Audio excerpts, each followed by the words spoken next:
Successful Wrapping Practical Guide. Before use, film rolls must be protected in their cardboard box, out of the sunlight and away from any source of extreme heat. To prevent tearing, protect reels from any blows, particularly on their edges. Bale and wrap only quality fodder. Cut the grass just before it begins to come into ear. In this way, grass will have sufficient sugar content to trigger a good fermentation process.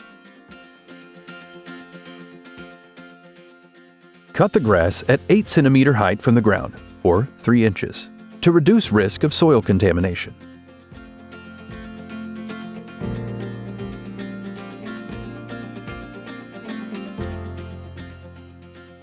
Bales shall be compressed and symmetrical.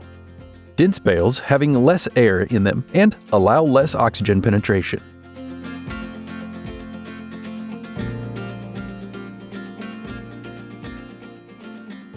Ensure the wrapper with its pre-stretching unit is regularly cleaned by rubbing vigorously with a cloth soaked in a solvent paste to remove all tack, especially wrappers fitted with rubber rollers.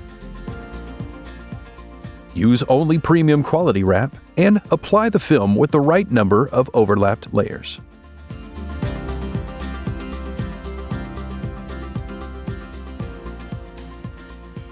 For round or square bales, apply a minimum of 6 layers of film to all areas of the bale. For inline bale wrappers, at least 6 layers in the joining areas between bales.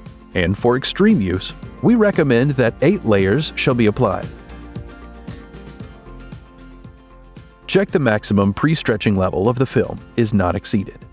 You can do so measuring film width in the center of the flat side of the bale.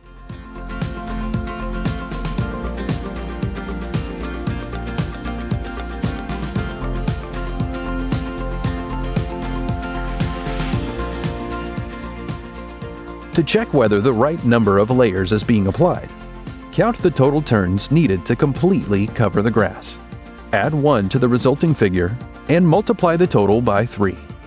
In this way, the final resulting number will be equal to the total turns that must be applied to wrap the bale with a minimum of 6 overlapping layers of film. In case of a twin satellite wrapper, total turn number shall be half.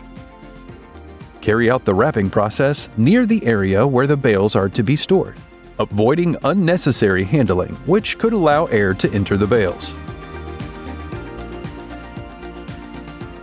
Work with local plastic collectors involved with agricultural polythene from farms for the correct collection and subsequent recycling of used films. It is possible to value agricultural plastics and contribute to the protection of the environment.